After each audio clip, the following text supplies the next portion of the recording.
tahun, 3 tahun, 4 tahun, kesulitan yang kita alami akan bertambah. Ini baru permulaannya. Tapi saya ingin katakan sama saudara, ini akan bertambah lebih berat lagi.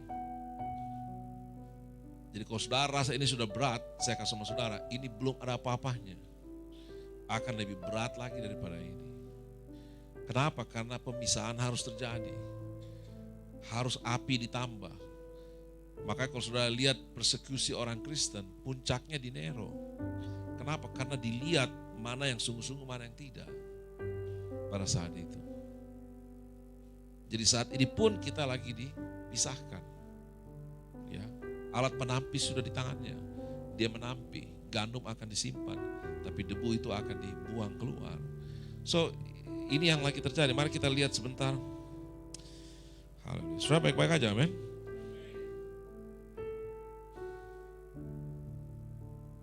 Minggu lalu saya bicara tentang bagaimana pikiran orang itu harus diperbarui. Kalau pikiran kita tidak diperbarui, kita tidak akan bisa melakukan firman Tuhan.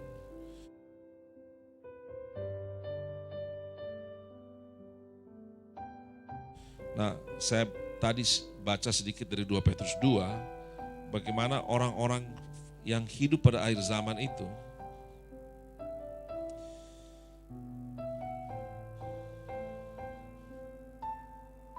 coba saudara lihat ke 2 Petrus 2.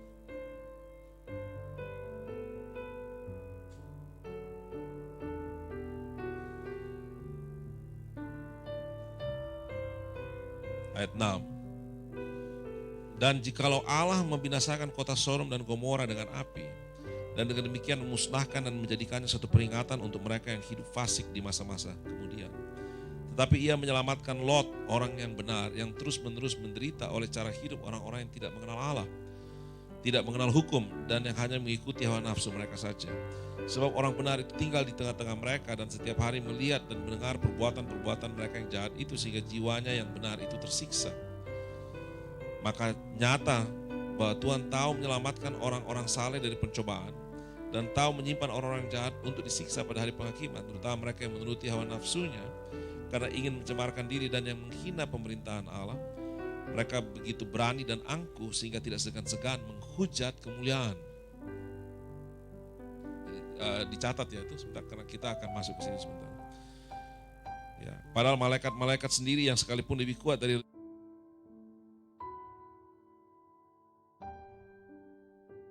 lebih berkuasa daripada mereka tidak memakai kata-kata hujat.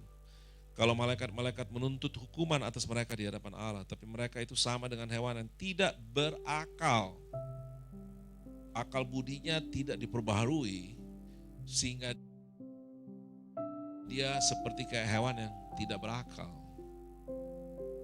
Dan ciri khas daripada orang tidak berakal yang tidak diperbarui pikirannya, dia menghujat kemuliaan.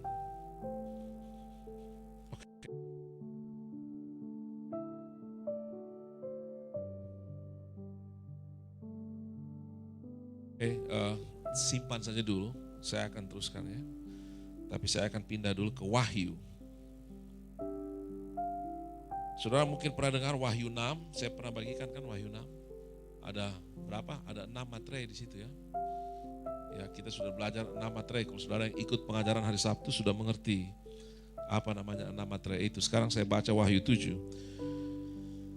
Kelanjutan dari Wahyu 6 kita baca Wahyu 7. Kemudian daripada itu aku melihat 4 malaikat berdiri pada keempat penjuru bumi dan mereka menahan keempat angin bumi supaya jangan ada angin bertiup di darat atau di laut atau di pohon-pohon.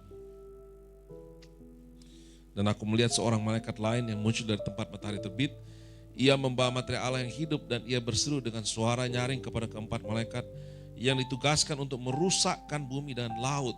Ini 4 malaikat yang memegang sangkakala. Kalau mereka tiup sangkakala itu, ada 7 sangkakala yang ditiup. Kalau mereka tiup, langsung murka Allah turun ke atas bumi ini. Dia bilang tahan. Kayak ayat 3 katanya, janganlah merusakkan bumi atau laut atau pohon-pohon sebelum kami memeteraikan hamba-hamba Allah kami pada dahi mereka. Jadi ada tanda yang akan diberikan kepada engkau dari Tuhan supaya engkau tidak turut di musnahkan. Nah, kita semua tahu ada juga tanda yang diberikan oleh dunia ini yang namanya 666 antikristus. Oke.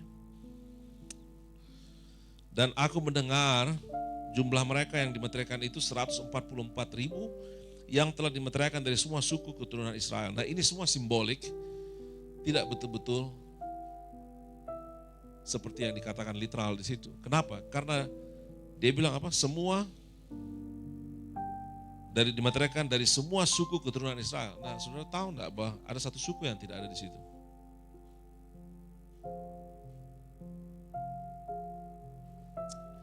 Anaknya Lea siapa saja? Lea melahirkan 4 anak pertama, namanya Ruben, Simeon, Lewi, Yehuda. Oke? Terus tidak melahirkan lagi. Kemudian Rahel berikan dia punya budak Bilha, lahirlah Dan dan Naftali.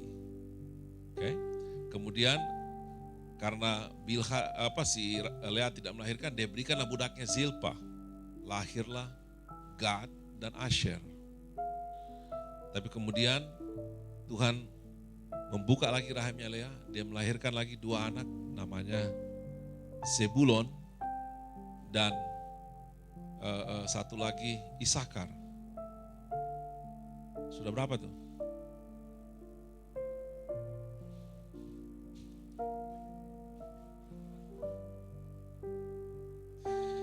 Terus Tuhan mengingat Rahel, dan dia buka kandungannya, lahirlah Yusuf dan Benyamin. Sudah bisa urut semuanya itu? Sudah bisa urut 12 itu? Ruben, Simeon, Lewi, Yehuda, Dan.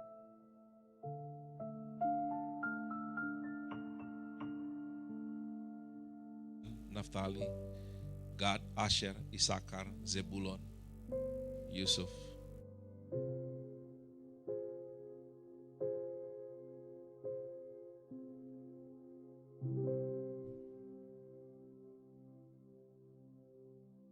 Benyamin. Tolong lihat apa yang tidak ada. Suku apa yang tidak ada? Suku siapa? Suku Yusuf ada di situ.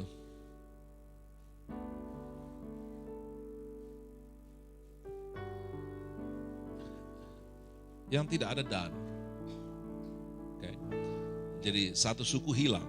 Kalau ini artinya literal, maka berarti ada satu suku Israel yang tidak termasuk. Maka ini semua cuma simbolik.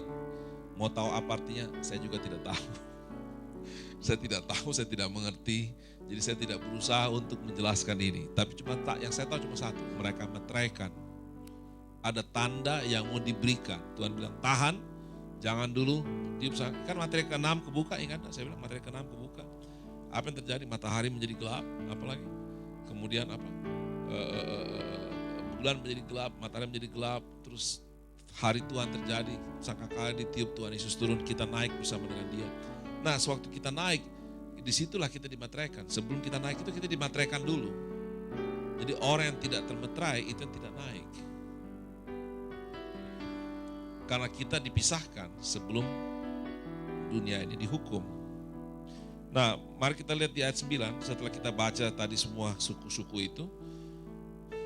Jadi 144.000 itu simbol, suku-suku di situ juga simbol. Saya tidak mengerti itu apa. Ya, tapi yang jelas di ayat 9, kemudian dan daripada itu aku melihat sesungguhnya suatu kumpulan besar orang banyak yang tidak dapat terhitung banyaknya. Dan segala bangsa dan suku kaum dan bahasa berdiri di hadapan tahta dan di hadapan anak domba memakai jubah putih dan memegang daun palem di tangan mereka.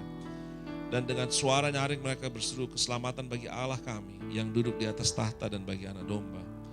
Dan semua malaikat berdiri mengelilingi tahta dan tua-tua dan keempat makhluk itu mereka tersungkur di hadapan tahta itu dan menyembah Allah. Sambil berkata, amin, puji-pujian, kemuliaan dan hikmat dan syukur dan hormat, kekuasaan dan kekuatan bagi Allah kita. Sampai selama-lamanya, amin. Dan seorang dari antara tua itu berkata, siapakah mereka yang memakai jubah putih itu? Dari manakah mereka datang? Maka kata kepadaku, Tuhanku, Tuhan yang mengetahuinya. Lalu ia berkata kepadaku, mereka adalah orang-orang yang apa? Baca yang keras dong. Orang-orang yang keluar dari kesusahan besar. Okay. Dan mereka telah mencuci jubah mereka dengan membuatnya putih di dalam darah anak domba. Karena itu mereka berdiri di hadapan tahta Allah dan melayani Dia siang malam di bait suci, dan Ia yang duduk di atas tahta itu akan membentangkan kemahnya di atas mereka, dan mereka tidak akan menderita lapar dan dahaga lagi, dan matahari atau panas terik tidak akan lagi menimpa mereka lagi. Sebab anak domba yang di tengah-tengah tahta itu akan mengembalakan mereka, dan mereka menuntun mereka ke mata air kehidupan, dan Allah akan menghapus segala air mata dari mata mereka. Saudara mau tahu di mana ini ujungnya? Sudah baca di Wahyu 22, itu di situ. Mata air kehidupan, air mata dihapuskan, semua itu kembali ke berujung di Wahyu 22. Nah, saya ingin saudara lihat, saya ingin saudara tahu apa artinya apa jubah putih itu. Mari kita lihat ke Wahyu.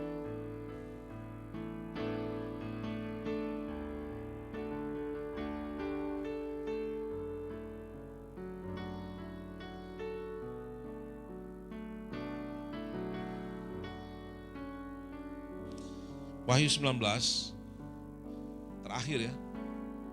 Ini akhirnya Wahyu 19.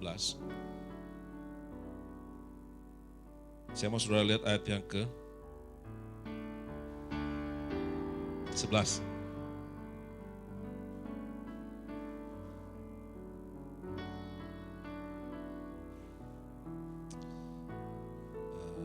Tapi nggak bisa juga ya.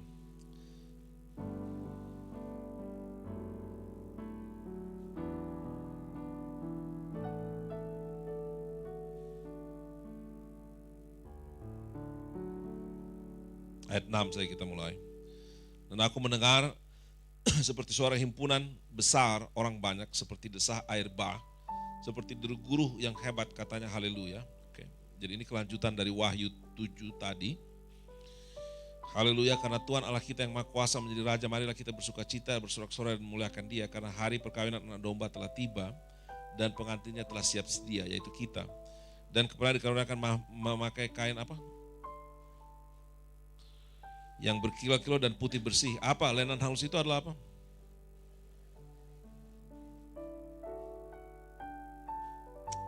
Jadi ada dua tandanya. Mereka keluar dari kesusahan besar dan mereka telah mencuci jubahnya dalam darah anak domba Allah menjadi putih bersih. Dan apa itu lenan putih bersih? Perbuatan yang benar. Nah, orang tidak bisa berbuat yang benar kalau pikirannya tidak benar. Alkitab bilang, whatsoever a man thinketh in himself, so is he. Sebagaimana orang itu berpikir dalam dirinya, demikianlah dia jadinya. Jadi kenapa masalah ini, tekanan ini muncul? Karena mau dilihat saudara berpikir itu sudah berubah apa enggak. The pressure yang kita alami itu menuntut kita untuk bisa berpikir yang benar. Supaya kita tidak ada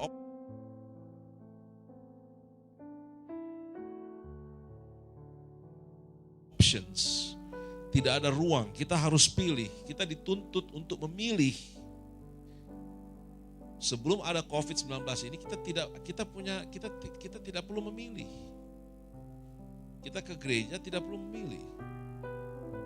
Sekarang kita harus memilih, kita mau pergi ke gereja atau tidak.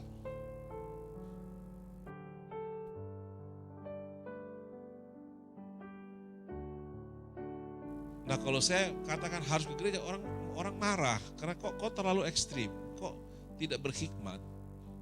Nah, saya bukan mau ini saudara, tapi saya katakan sama saudara pilih, ini pilihanmu. Jadi saya nggak tahu apa itu benar di hadapan Tuhan, itu urusan saudara dengan Tuhan nanti.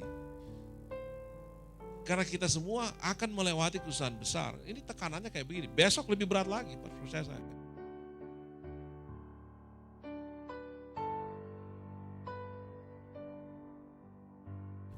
Saking beratnya Tuhan sudah bilang kan, kalau sudah akhir zaman itu, dia bilang kalau sudah kamu melihat pembinasa keji berdiri di bait suci, dia bilang lari ke desa, lari ke dusun.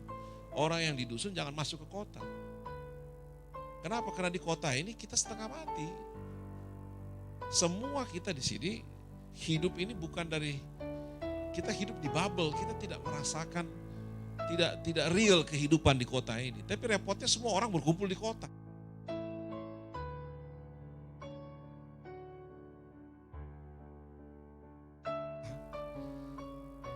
Dan kita harus jadi terang di dunia. Jadi mau gak mau kita harus di kota. Kalau saya sendiri sih pinginnya ke desa aja. Tapi enggak bisa, kita harus ada di kota. Karena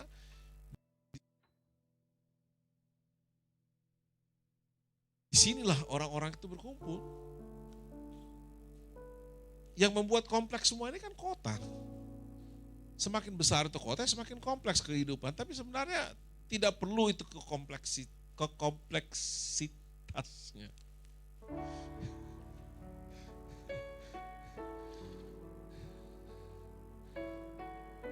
Ya kan ibadah dan setelah dengan secukup sangat besar keuntungannya. Kalau sudah ada makanan cukuplah. Kalau sudah ada pakaian cukuplah. Tapi kan di kota ini tidak bisa sesederhana itu. Tidak bisa sederhana itu. Nggak bisa asal ada makanan cukup lah, nggak bisa. Kita di sini ya kita harus bersaing. Kalau kita tidak bertumbuh ya kita mati. Kalau kita tidak berkembang kita hilang. Kalau kita tidak pertahankan kita tersisih. Kenapa? Orang selalu berkembang, orang maju, kita statis, kita ketinggalan. Nah ini yang menyebabkan semua tantangan itu membuat hidup ini semakin kompleks. Dan itu yang membuat kita akhirnya hilang melihat daripada kebenaran itu yang mana. Karena kita begitu terfokuskan dengan masalah-masalah di dunia ini.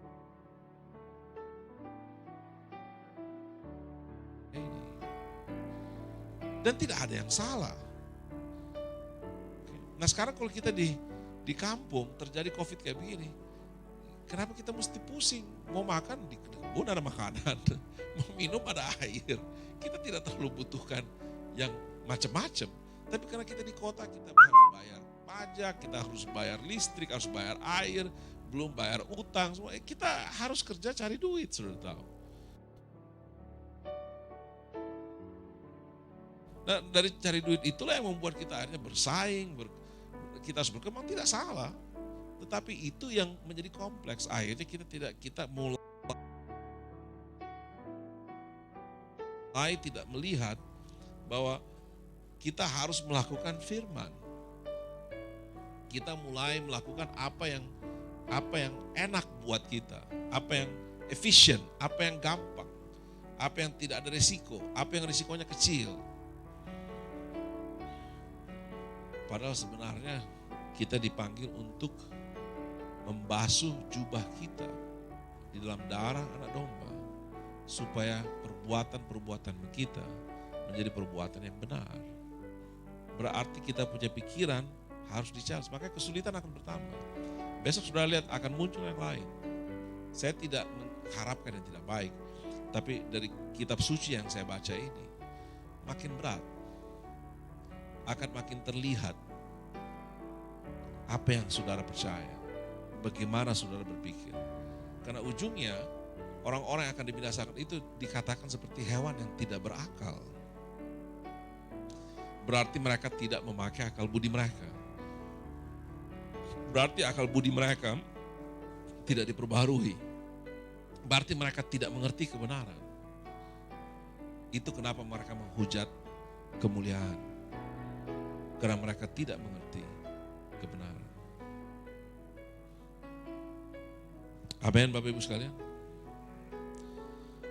Ini yang saya ingin bagikan ke saudara, apa yang saya bagikan minggu lalu. Karena minggu lalu saya berbicara tentang bagaimana Antikristus akan melakukan mujizat-mujizat. Coba kita lihat ke Wahyu 13.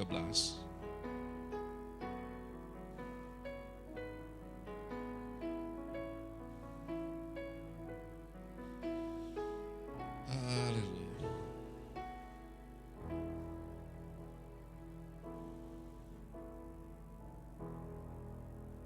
Ayat 11.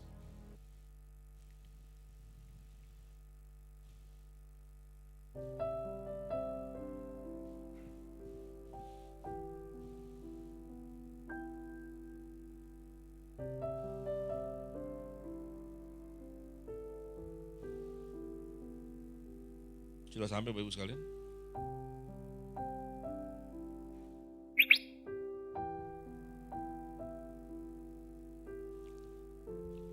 Dan aku melihat seekor binatang lain keluar dari dalam bumi bertanduk dua sama seperti anak domba dan ia berbicara seperti seekor naga. Jadi rupanya kayak orang Kristen, kayak anak domba, tapi bicaranya kayak iblis, kayak setan. Dan seluruh kuasa. Nah, sudah pernah baca Yohanes 8 tentang iblis? Dia bilang dia bapa segala dusta. Kenapa disebut bapa segala dusta? Karena dia berbicara menurut keinginannya sendiri. Jadi di sini binatang itu mulutnya kayak naga, rupanya kayak domba. Jadi dia punya mulut itu ngomong semaunya dia. Ya. Nah, saudara hanya bisa omongkan apa yang saudara pikirkan. Jadi kalau pikiran kita ini tidak baru, tidak berubah, omongan kita akan sama. Karena saudara tidak mungkin omongkan apa yang saudara tidak pikirkan. So kita punya speech, kita punya omongan, dan kita punya tindakan. Itu kelihatan dari pikiran kita. Itu memperlihatkan pikiran kita. Itu kenapa dulu orang-orang itu harus pintar, harus bisa berbicara. Karena kalau dia berbicara kita bisa lihat apa yang ada di pikirannya. Oke. Jadi di sini kalau kita sudah bilang dia berbicara, berarti pikirannya seperti naga.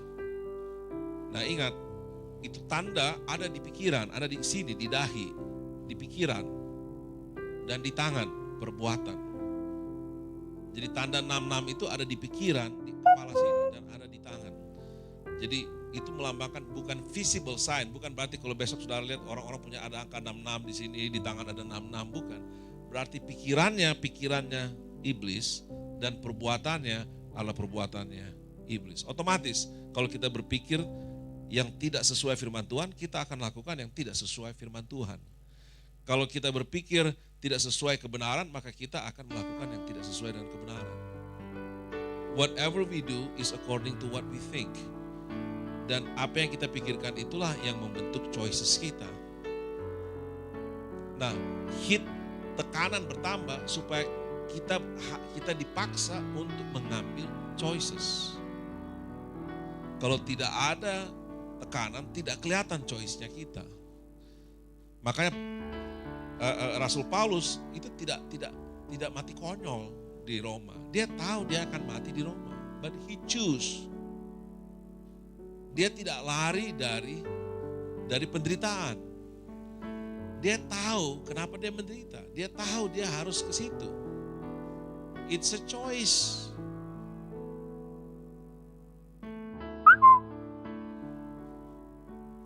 Coba buka ke tahan ya, di Wahyu 13. Buka ke Filipi 1.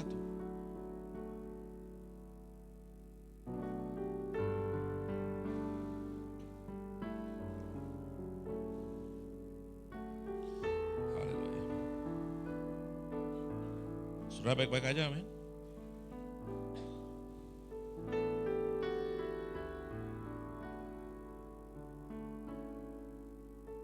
Filipi 1 ayat 12. Aku menghendaki saudara-saudara supaya kamu tahu bahwa apa yang terjadi atasku ini justru telah menyebabkan kemajuan Injil. Ya, ayat 13, sehingga telah jelas bagi seluruh istana dan semua orang lain bahwa aku dipenjarakan karena Kristus.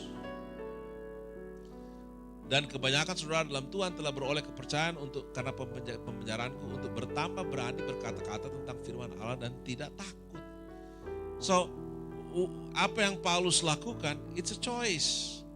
Makanya waktu dia mau pergi ke Yerusalem, bahkan sudah ada nabi, anak-anaknya Agabus, ada 5 orang. Kalau saya nggak salah, mereka nabi ya, mereka datang, mereka ambil ikat pinggangnya Paulus, mereka ikat tangan mereka bilang, orang yang punya ikat pinggang ini akan diikat di Yerusalem. Mereka udah kasih tahu bahwa dia akan menderita. Tapi Paulus bilang, ya itu gak apa-apa, memang saya punya pilihan. Dia tahu dia ke Yerusalem, dia akan menderita. Bahkan kalau sudah baca kisah para rasul, kalau dia tidak naik banding, dia udah bisa dibebaskan. Tapi dia sengaja naik banding. Bahkan dia ke Roma, dan dia tahu bahwa Nero ini gila. Dan dia tahu bahwa orang Kristen itu selalu dijadikan scapegoat. Orang Kristen itu selalu menjadi kambing hitamnya. Kalau ada masalah apa saja, bencana alam apa saja, penyakit apa saja terjadi, orang Kristen yang salah. Dia udah tahu resikonya. Tapi dia bilang, saya lakukan ini supaya makin maju Injil itu. So he choose untuk menderita. Nah, kita gimana sekarang Bapak Ibu sekalian? Saat Indonesia ini kan gempar-gempor banyak sekali firman Tuhan, banyak sekali gereja. Tapi apa yang kita lakukan ini akan membuat Injil itu makin maju atau apa? Ada banyak sekali kita tidak bisa lakukan melalui Zoom. Tuhan bilang pergi, jadikanlah bangsa-bangsa muridku. Bisa saudara pergi di Zoom? Nah, do you think itu saudara mau lakukan firman atau saudara mau kompromi? Nah, itu kan pilihan. Tidak perlu pergi kok, sekarang pakai Zoom aja kita sudah bisa menginjil sampai ke seluruh dunia. Kalau begitu, dihapus aja itu ayat pergi. Tuhan bilang pergi, jadikanlah bangsa-bangsa muridku. Kita harus pergi, kita harus keluar, kita harus bergerak.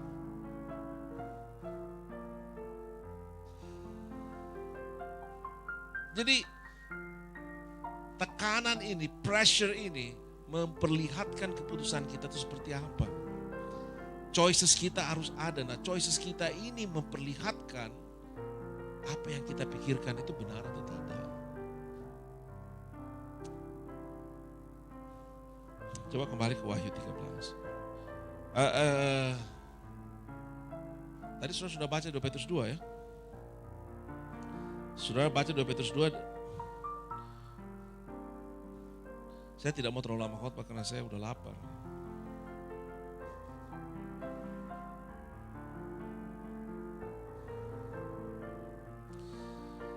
Saya bagikan tentang menghujat kemuliaan ya, 2 Petrus 2 ayat 10. Mereka menghujat kemuliaan. Kemudian di ayat 11 dia bilang ini, padahal malaikat-malaikat sendiri yang sekalipun lebih kuat dan lebih berkuasa daripada mereka, tidak memakai kata-kata hujat kalau malaikat-malaikat itu menuntut hukuman atas mereka di hadapan Allah. Tetapi mereka itu sama dengan hewan yang tidak berakal, ya, yang hanya dilahirkan untuk ditangkap dan dimusnahkan. Saudara tahu hewan itu, saudara pernah lihat peternakan enggak? Saudara lihat tuh hewan sebenarnya dipelihara untuk dipotong. Oke? Nah, saya mau tanya saudara-saudara, saat ini dipelihara Tuhan hanya untuk dipotong?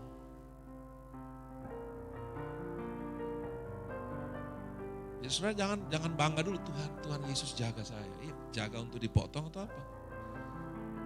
Hans and Gretel juga begitu, saudara tahu Hans and Gretel masih ingat? Apa? Mereka dimasukkan ke kandang, dikasih makan terus karena mau dipotong. Tapi supaya tidak dipotong dia kasih tulang ayam terus keluar jadi masih kurus terus. Itu cerita zamannya saya, saudara sudah ceritanya Robocop, apa semua kan. Sudah cerita yang modern, kalau dulu saya masih ceritanya masih itu. Nah, if you don't believe me, buka ke Wahyu 19. Kalau saudara tidak percaya ini ayat, saudara buka Wahyu ke 19. Tadi kita sudah lihat, kain lenan putih itu perbuatan benar daripada orang-orang percaya, orang-orang kudus.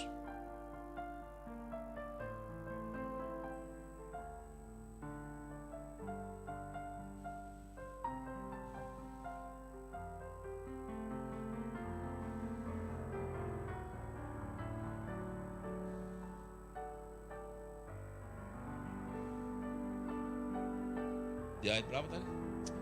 Wahyu 19.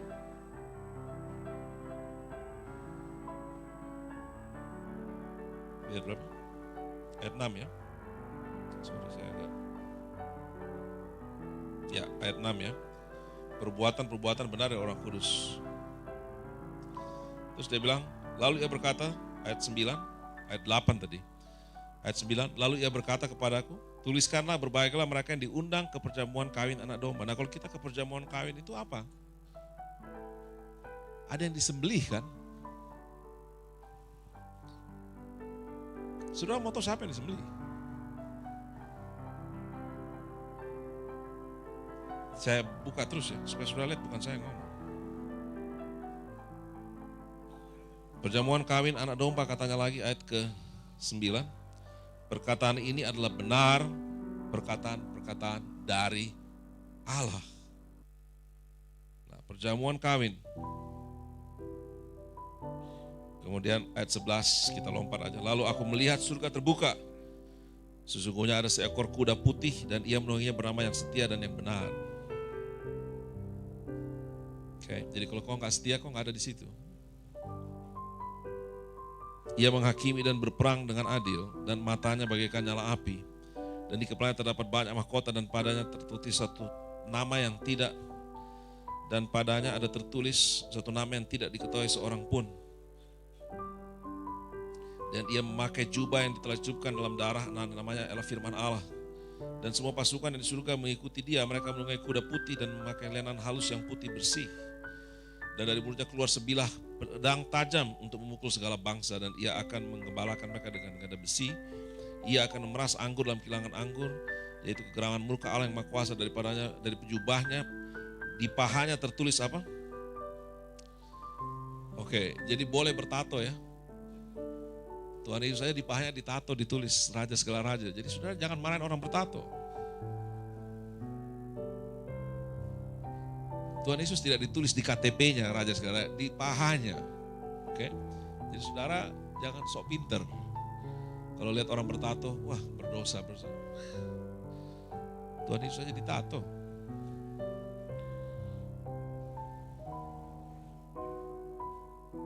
Dan belum ada yang mau mainkan, ya udah nggak apa-apa. Sudah 10 ini berat ini. Saya sekali lagi, saudara mau rubah pikiran saudara atau mengikuti tradisi? Pikiranmu itu, tradisimu itu lebih penting dari firman Tuhan. Firman Tuhan mengatakan seperti itu. Ayat 17. Lalu aku melihat seorang malaikat berdiri di dalam matahari, dan dia berseru dengan suara nyaring kepada semua burung dan yang terbang di tengah langit, katanya, marilah ke sini untuk berkumpullah untuk turut dalam perjamuan Allah, perjamuan yang besar, supaya kamu makan daging semua raja, daging semua panglima, daging semua pahlawan, daging semua kuda, daging semua penunggangnya, dan daging semua orang, baik mereka yang merdeka maupun hamba, baik yang kecil maupun besar. Orang-orang itu hanya dibesarkan untuk disembelih.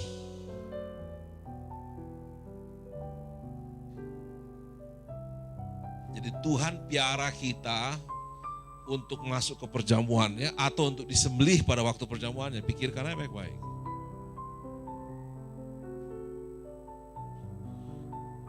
Yang disembelih itu yang seperti kayak hewan yang tidak berakal. Apa yang tidak berakal? Berarti pikirannya tidak diperbarui. Jadi kalau pikirannya tidak diperbarui, tindakannya pun tidak. Makanya sudah tahu tindakanmu itu penting. Apa yang kita lakukan sekarang dalam keadaan yang susah ini, itu memperlihatkan aslinya pikiran kita. Justru makanya sekarang ini Tuhan lagi pisahkan mana yang akan dia tandai, mana yang akan dia tandai. Kalau saudara tidak ditandai, saudara akan disembelih nanti. Bukan saya katakan, perkataan ini dari Tuhan.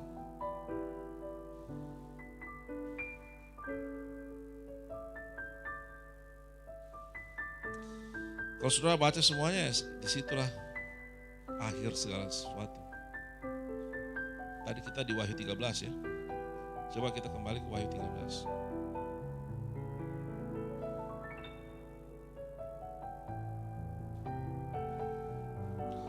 Jadi kalau saudara punya kelakuan, sikap masih kayak binatang, I'm sorry to say this, mungkin kayaknya terlalu kasar, tapi orang di mata Tuhan, saya nggak bicara di mata orang, kita bisa kelihatan sopan, santun, kita bisa kelihatan, tapi di mata Tuhan melihat kita ini kayak binatang atau kayak, sudah tahu di Alkitab ada binatang yang dihormati lebih tinggi dari manusia. Ada manusia yang jadi lebih rendah dari binatang, saudara tahu. Alkitab saudara penuh dengan binatang-binatang yang dihormati. Burung gagak dihormati waktu dia bawa makanan buat Elia, tahu.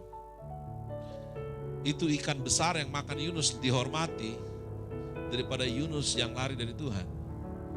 Keledainya Bileam bisa bicara, bahkan khotbah sama Bileam. Oke, ada binatang-binatang. Nah, saudara di sini belum tentu bisa khotbah kayak keledainya Bileam, saudara tahu. Dia khotbah, nabi itu bertobat, sudah tahu. Kita berkhotbah, tidak ada orang yang bertobat. Jadi keledainya Bileam lebih diurapi dari kita, sudah tahu. Jadi ada binatang-binatang yang dihormati. Tapi ada manusia yang buat lebih rendah dari binatang. Contohnya Nebukadnezar. Dibiarkan hidup kayak binatang. Makan rumput, kukunya tumbuh panjang.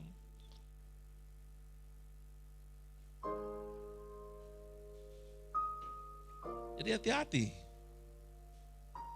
Kita dipelihara belum tentu karena kita diselamatkan. Kita ini Bapak Ibu sekalian, mengerti anugerah Tuhan. Kita dipanggil hidup di dalam anugerah. Kita dipanggil hidup di dalam zaman seperti kayak Adam belum berdosa. Kita diberikan begitu banyak oleh Tuhan Yesus. Kita diberikan Roh Kudus. Roh kita diperbaharui. Roh kita diberikan Roh Kudus. Hati kita diberikan Roh Kudus, diberikan firman. Tubuh kita dibasuh dengan air. Dosa dibuang. Tapi satu yang tidak bisa dirubah, pikiran kita tetap masih seperti kayak Allah. It's never changing. Irreversible, tidak bisa dimundurkan. Waktu manusia makan buah pengetahuan yang baik dan jahat, dia matanya terbuka, dia tahu mana yang baik, dia menjadi serupa dengan Allah. Dia menjadi seperti Allah. Itu tidak bisa di reverse, itu tetap terjadi. Jadi Tuhan cuma bisa menyelesaikan bagian yang di tubuhmu dan bagian di hatimu, bagian di rohmu. Tapi pikiranmu, yaitu matamu terbuka dan tahu mana yang baik, itu tidak bisa. Itu tetap kita punya tanggung jawab. Kita mau berubah di situ, kita mau pilih yang benar, yang susah, yang sulit, atau kita mau pilih yang kompromi. Atau kita mau abaikan apa yang Tuhan katakan. Atau kita mau katakan, itu firman Tuhan, tapi kan belum tentu itu saja, masih ada yang lain. Kita bisa pilih, itu semua pilihan kita. Tapi itu menentukan bagaimana Tuhan melihat engkau.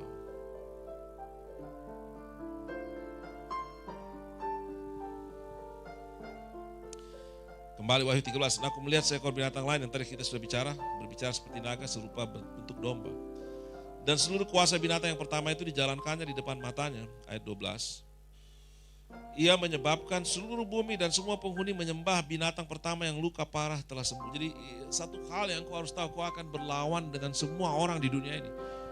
Jadi kalau kau menjadi orang Kristen yang mau melakukan firman, yang mau menyucikan jubahmu di dalam darahnya Yesus, yaitu firman Allah, menjadi putih, yaitu perbuatan-perbuatan orang benar.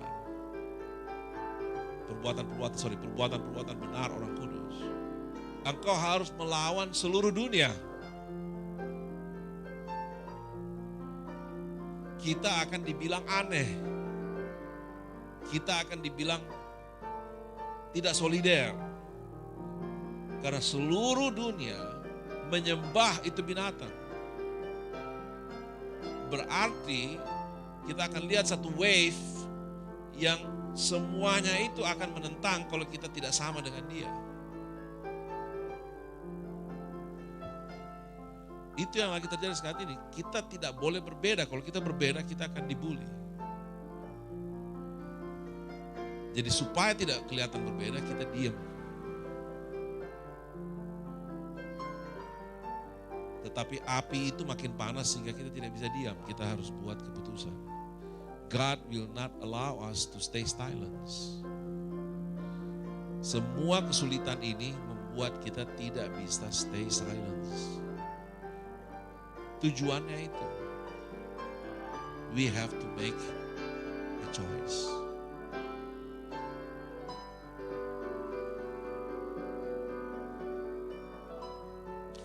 Dan ia mengadakan tanda-tanda yang dahsyat, bahkan ia menurunkan api dari langit ke bumi di depan mata semua orang. Ia menyesatkan mereka yang diam di bumi dengan tanda-tanda yang telah diberikan kepadanya untuk dilakukan di depan mata binatang itu. Dan ia menyuruh mereka diam di bumi supaya mereka mendirikan patung untuk menghormati binatang yang luka oleh pedang namun yang tetap hidup itu. Dan kepadanya diberikan kuasa untuk memberikan nyawa kepada patung binatang itu sehingga patung binatang itu berbicara juga dan bertindak begitu rupa. Sehingga semua orang yang tidak menyembah patung binatang itu dibunuh. Jadi mereka pakai coercion, pakai paksaan supaya orang ikut, supaya orang kompromi. Dan pada waktu mereka kompromi, ayat 16, dan ia menyebabkan sehingga kepada semua orang kecil atau besar, kaya atau miskin, merdeka atau hamba, diberi apa? Tanda. So the moment kita kompromi, the moment tanda itu diberikan. Kalau ada tanda itu dalam diri kita, saudara jangan pikir saudara akan dikasih tanda dari Tuhan.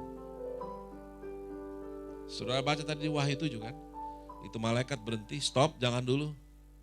Materaikan mereka. Kalau kau menerima itu tanda, walaupun kau Kristen, kau tidak akan dimateraikan.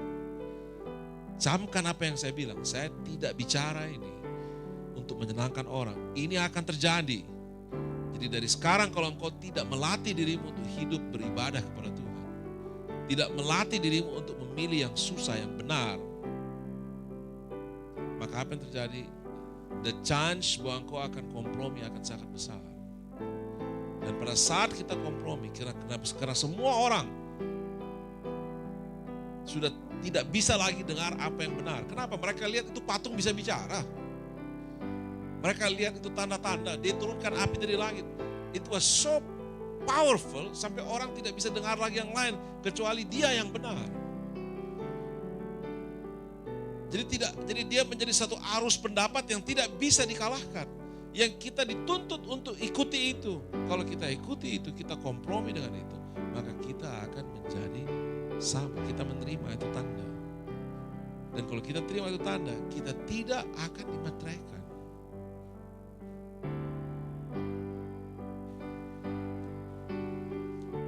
Ini serius.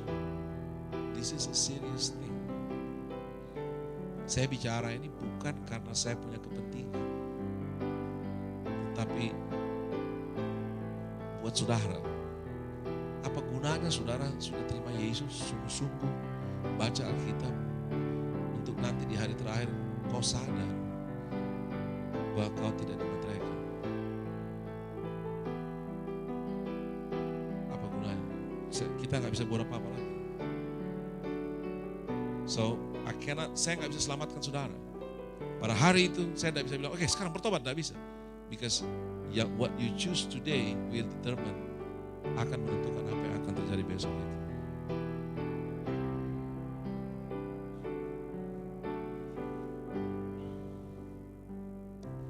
Jadi pernah dengar ayat banyak dipanggil, tapi sedikit yang dipilih. Jadi banyak orang-orang Kristen yang akan tertinggal. Banyak orang-orang Kristen yang tidak termaterai.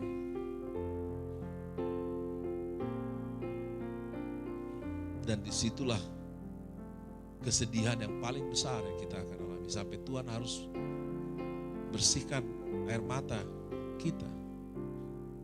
Karena tahu-tahu orang yang kita kasihi, orang-orang yang sangat dekat dengan kita, tidak dimateraikan.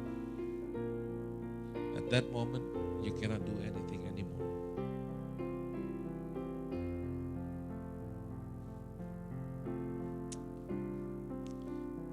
Amen.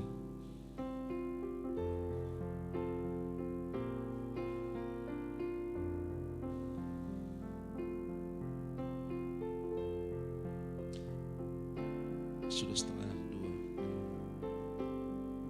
Aduh, masih panjang Bapak Ibu sekalian. Yohanes 17.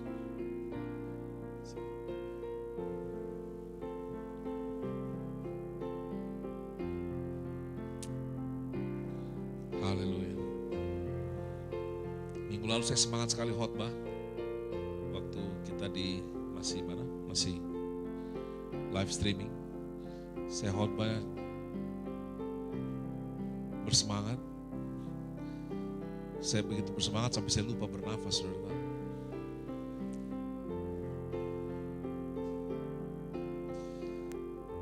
Nah, begitu juga setelah saya khotbah, kita ke Bekasi untuk Lendi sama Lika punya pernikahan ya. Nah, karena saya sudah jarang khotbah di depan orang, waktu saya khotbah di depan mereka, saya khotbah berapi-api, saudara tahu. Kayak bukan khotbah pernikahan, saudara tahu. karena sudah lama gak di depan orang, jadi saya lupa bernafas. Jadi saya berkata, kenapa saya tiba-tiba pusing mau pingsan kayak, oh saya lupa bernafas.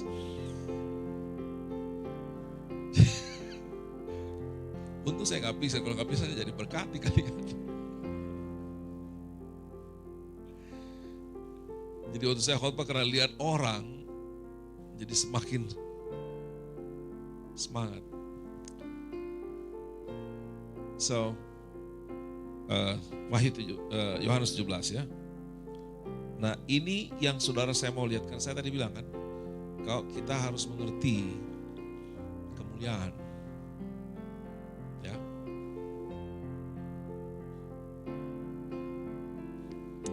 Tuhan berdoa, Bapa telah tiba saatnya permuliakanlah anakmu supaya anakmu mempermuliakan engkau. Sama seperti engkau telah memberikan kepadanya kuasa atas segala yang hidup, demikian pula ia akan berikan hidup yang kekal kepada semua yang telah engkau berikan kepadanya. Inilah hidup yang kekal itu, yaitu bahwa mereka mengenal engkau satu-satunya Allah yang benar dan mengenal Yesus Kristus yang telah engkau utus.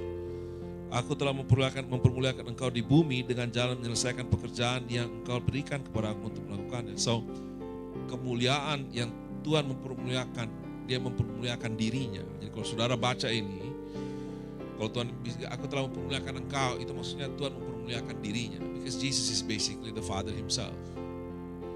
So waktu dia bilang, aku telah mempermuliakan engkau, maksudnya Tuhan telah mempermuliakan dirinya sendiri. Dengan jalan menyelesaikan pekerjaan yang kau berikan kepadaku untuk melakukannya. Jadi bagaimana Tuhan memuliakan dirinya, memuliakan supaya saudara tidak bingung, memuliakan Bapanya, which is itu dirinya sendiri. Ya.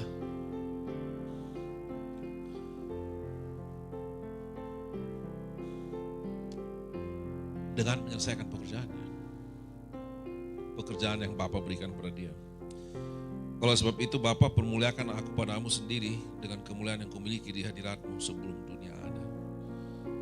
Dengan kata lain, karena aku telah mempermuliakan engkau, sekarang kembalikan aku dalam kemuliaanmu. Dalam kemuliaanku yang aku. Jadi sebenarnya it's God himself. Ya. Tapi dia mempermuliakan dirinya dengan menjalankan pekerjaan yang dia berikan untuk dirinya. Ya, dan dia itu di situ menjadi manusia. Makanya saya waktu bicara sama orang-orang beragama Islam, saya bilang sama mereka, Yesus itu adalah firman Allah. Dan firman Allah itu Allah sendiri. Jadi Yesus dengan Allah itu sama aja. Yesus dengan Allah itu satu. Ya. Jadi tidak ada dua Allah, cuma ada satu Allah. Jadi apa yang Yesus lakukan itu adalah firman Allah itu sendiri. Ya. Kemudian saya katakan itu yang dikatakan oleh Al-Quran. Ya, jadi Al-Quran mengatakan bahwa di An-Nisa ayat 171 dia bilang Yesus itu adalah kalimatullah, adalah perkataan Allah dan lahir dari roh Allah. Perkataan Allah dengan Allah tidak pernah berbeda, dia satu.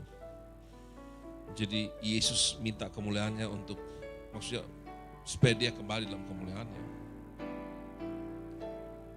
Aku telah menyatakan namamu kepada semua orang yang kau berikan kepadaku dari dunia.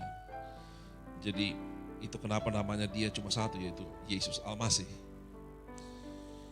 Mesias, Kristus yang diurapi. Mereka itu milikmu dan engkau telah memberikan mereka kepadaku dan mereka telah menuruti apa? Jadi saudara lihat, engkau telah memberikan mereka kepadaku. Jadi pertama dia bilang, aku menyatakan namamu kepada mereka, semua orang. Terus kemudian engkau memberikan mereka kepadaku. Dan terakhir, mereka telah menuruti firmanku. Jadi orang-orang yang menjadi miliknya Tuhan adalah orang-orang yang sudah menuruti firman-Nya. Oke. Sekarang mereka tahu apa? Jadi waktu kita melakukan firman-Nya, kita tahu, lihat, your mind is changing. Ya. Sekarang mereka tahu bahwa semua yang engkau berikan kepadaku itu berasal daripadamu. Sebab segala firman yang engkau sampaikan kepadaku telah kusampaikan kepada mereka, dan mereka telah menerimanya. Mereka tahu benar-benar bahwa aku datang daripadamu, dan mereka percaya bahwa engkaulah yang telah mengutus aku. Sudah lihat?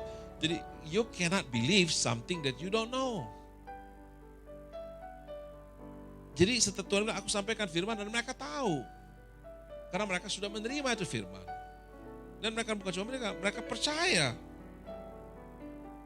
Aku berdoa untuk mereka, bukan untuk dunia. Aku berdoa untuk mereka yang telah engkau berikan kepadaku, sebab mereka adalah milikmu. Jadi orang-orang yang menerima firman, orang-orang yang melakukan firman, orang-orang yang pikirannya sudah berubah, itu miliknya Tuhan, itu miliknya Bapa. Itu kenapa dimateraikan? Karena itu miliknya Tuhan.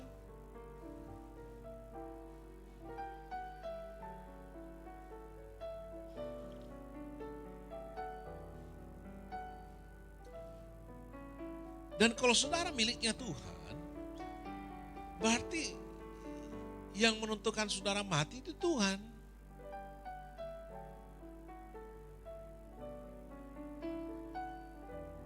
Amin. Bukan COVID.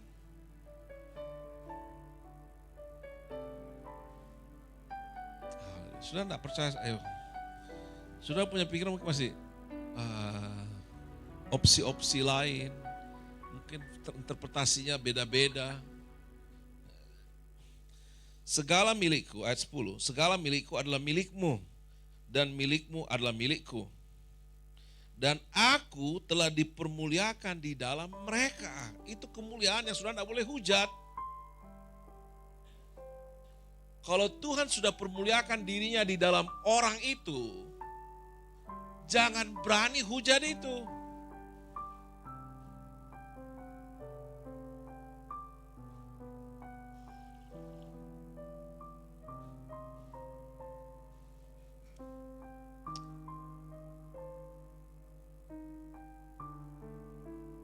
Itu ya kita harus mengerti. Jadi sebab kita sudah menjadi miliknya Bapa, makanya sudah pernah baca. Dia bilang, "Hai kamu, kenapa kamu menghakimi hambanya orang lain?" Pernah baca di Roma?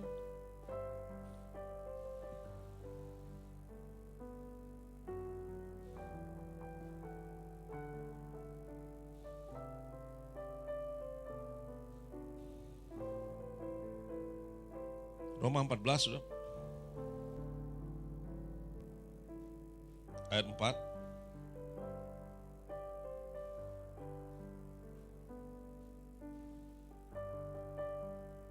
Kita baca dari ayat 1 aja. Terimalah orang yang lemah imannya tangan percakapkan pendapatnya. Okay? Yang seorang yakin bahwa ia boleh makan segala jenis makanan. Tapi ada orang-orang yang lemah imannya hanya makan sayur-sayuran saja. Siapa yang makan jangan menghina orang yang tidak makan. Oke? Dan siapa yang tidak makan janganlah menghakimi orang yang makan.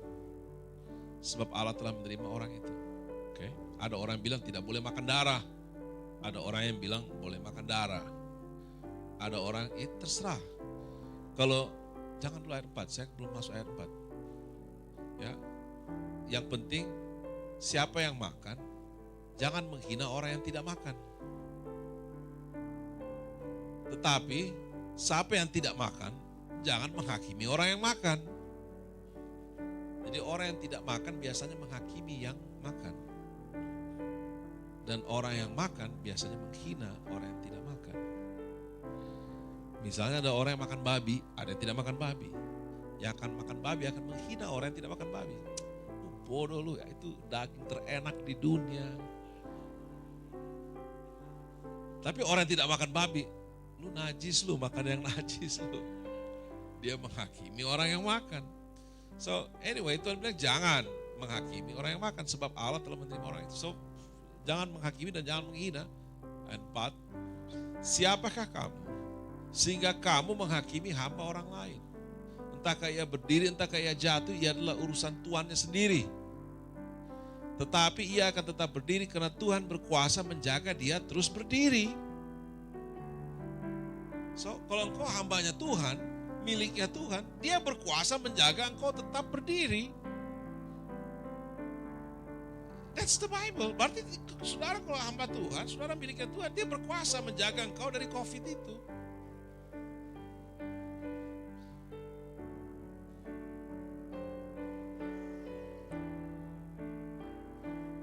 Saya tidak bilang, saudara jangan ikuti protokol kesehatan, bukan. Tapi rubah pikirannya dong.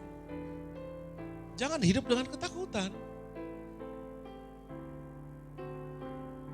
Rubah pikirannya supaya keputusannya tepat.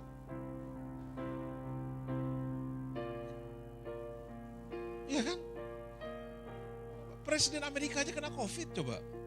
Apalagi saudara. Coba, Presiden Amerika yang tinggal di White House, yang kena juga.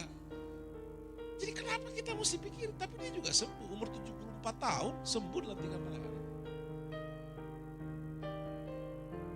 Dan saya senang banget, saya dengar dia pidato, dia lagi ini, kampanye, dia bilang, saya sembuh. Tapi itu semua tergantung dari bos di atas, dia bilang. Itu dari Tuhan. Dia bilang, kalau saya bicara begitu mungkin saya banyak diserang orang. Tapi tidak apa-apa, semua tidak bisa sembarangan, bergantung dari bos. Terus dia bilang, banyak orang bilang saya terkenal. Tapi saya tidak terkenal, ada yang lebih terkenal dari saya. Namanya Yesus Kristus. Jadi saudara bisa lihat, jadi orang percaya Tuhan kok. Jadi kita harus tahu bahwa kalau kita miliknya Dia.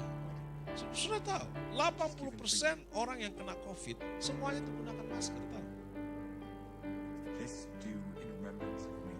Jadi kau pakai masker, belum tentu kau tidak kena COVID.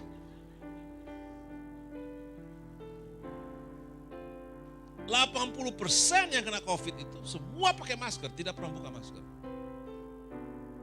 Jadi mereka bilang, dari mana ini? Dari mana mereka bisa kena COVID? Oh, kemungkinan besar waktu makan. Jadi kalau begitu makan pakai ini aja, jangan dibuka ini. Makan, bagaimana kita ciptakan tutup mulut yang bisa masuk makanan. Sampai akhirnya keluar karena kemungkinan besar dari makanan. Jadi oleh karena itu di rumah pun harus tetap pakai begini. This is crazy. Kita hidup dalam sesuatu yang sudah tidak. Mereka bilang new normal, jangan mau terima new normal karena itu tidak normal. Tidak sesuai firman Tuhan. Nah saya tidak tahu saudara punya, tapi saya tidak memaksa saudara karena your choices is still your choices. But I warn you, saya peringatkan kau pada hari ini, Bapak Ibu sekalian, siapapun juga kita di sini. Saya peringatkan, kita ini lagi ditandain sama Tuhan. Kita mau kompromi, kita anggap penting enggak setiap titik, setiap iota yang ada di sini. Tuhan bilang kalau kau mengurangi satu kata saya di sini, kau punya kehidupan akan dikurangi. Kau tambah satu aja, kau punya malapetaka akan ditambah. So I don't know. Saudara mau kompromikan, mau main-main dengan ini, yang Tuhan bilang satu iota pun tidak akan berlalu. Sampai semuanya digenapi.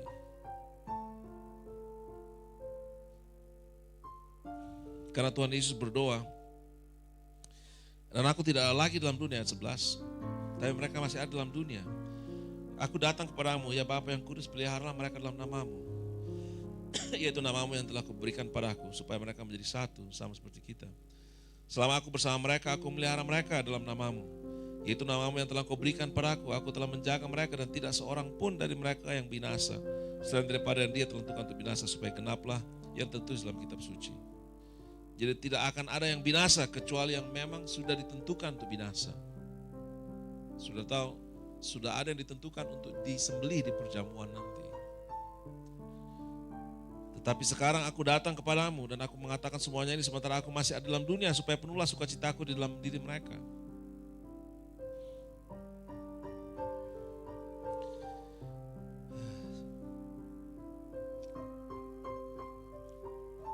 Satu hal yang luar biasa, dia bilang, aku mengatakan semuanya ini sementara aku masih ada di dalam dunia, supaya penuhlah sukacitaku di dalam diri mereka. Jadi kalau kita baca Yohanes 17 ini, selalu sukacita saudara itu bertambah. Ya. Aku telah memberikan firmanmu kepada mereka dan dunia membenci mereka. Karena mereka bukan dari dunia seperti aku bukan dari dunia. Aku tidak meminta supaya engkau mengambil mereka dari dunia, tapi supaya engkau melindungi mereka daripada yang jahat. Mereka bukan dari dunia, sama seperti aku bukan dari dunia. Kuduskanlah mereka dalam kebenaran. Firman-Mu adalah kebenaran. Lihat tadi jubah itu merah oleh darah karena sudah dicuci dalam firman Allah. Karena firman Allah itu yang menguduskan. Kuduskanlah mereka oleh firman-Mu. Jadi kalau kita baca firman, kita lakukan firman, pikiran kita akan menjadi kudus.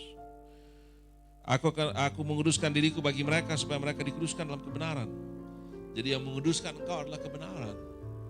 Kalau kita mentaati kebenaran, kita melakukan kebenaran yang adalah firman Tuhan itu. Dan bukan untuk mereka ini saja aku berdoa, tapi juga untuk orang-orang yang percaya kepada mereka, supaya mereka semua menjadi satu, sama seperti engkau Bapa di dalam aku dan aku dalam engkau, agar mereka juga di dalam kita, supaya dunia percaya bahwa mereka telah, engkaulah yang telah musuh aku, dan aku memberikan kepada mereka kemuliaan yang engkau berikan kepada aku, supaya mereka menjadi satu. So itu kemuliaan yang Tuhan berikan kepada kita adalah kemuliaan yang sama yang ada pada Dia. Dan itu yang akan dihujat oleh dunia. Jadi saya sudah bacakan sama saudara. Saudara baca sendiri Yohanes 17 terus. Saudara akan lihat semua koneksinya ini. Bagaimana semua ayat-ayat ini berhubungan. Dan oleh karena itu jangan pernah kaget melihat penderitaan yang kita lalui. Jangan pernah kaget melihat kesulitan yang kita lalui. Jangan pernah kaget. Tapi jangan pernah berhenti berbuat apa yang benar. Karena inilah waktu yang dimana Tuhan pisahkan perak, emas dari kotoran-kotoran yang tidak baik itu. Amin. Mari kita berdoa. Bapa di surga, terima kasih. Kebenaran firman-Mu biarlah memerdekakan kami, merubah kami, supaya kami semakin serupa sesuai dengan firman-Mu. Kami berdoa Tuhan, ampuni kami kalau kami salah. Kalau masih banyak pikiran kami yang belum benar, belum tepat, belum diperbarui oleh firman-Mu. Kau bilang kuduskanlah mereka di dalam kebenaran. Firman-Mu itulah kebenaran. Tuhan, kuduskan pikiran kami Tuhan. Karena pikiran kami satu-satunya yang belum kudus. Pikiran kami satu-satunya yang masih menjadi seperti Allah. Yang masih menentukan mana yang baik dan jahat. Pikiran kami ini yang perlu tunduk dan taat kepada kebenaran firman. Bapa, kami berdoa supaya Kau jauhkan kami dari kompromi. Supaya kami tidak mengkompromikan diri kami. Kami tidak Tuhan menganggap ringan firman-Mu. Tapi kami sungguh-sungguh melakukan firman-Mu. Terima kasih ya Tuhan. Bebaskan umat-Mu dengan perbuatan-perbuatan yang benar. Kuduskan mereka. Pisahkan mereka Tuhan. Biar materai-Mu turun ke atas kepala dan tangan mereka. Biar mereka tidak menerima tanda si binatang buas itu. Kami tidak, walaupun seluruh dunia menyembahnya, kami tidak akan sujud, kami tidak akan menyembah, kami tidak akan mengiyakan, kami tidak akan mengikuti, kami tidak akan mengkompromikan, kami tidak akan mengikuti alur pemikiran mereka, kami tidak akan melakukan apa yang mereka perbuat. Terima kasih Tuhan.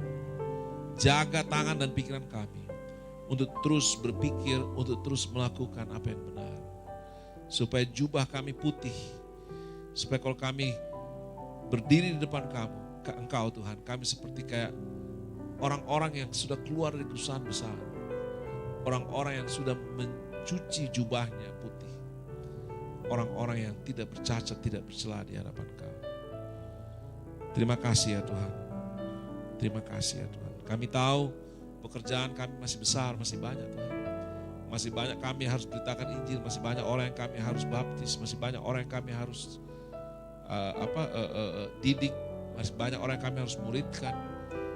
Tuhan, bantu kami supaya kami bisa setia sampai pada akhir. Seperti lagu tadi Tuhan mengajarkan bahwa aku akan tetap setia Tuhan.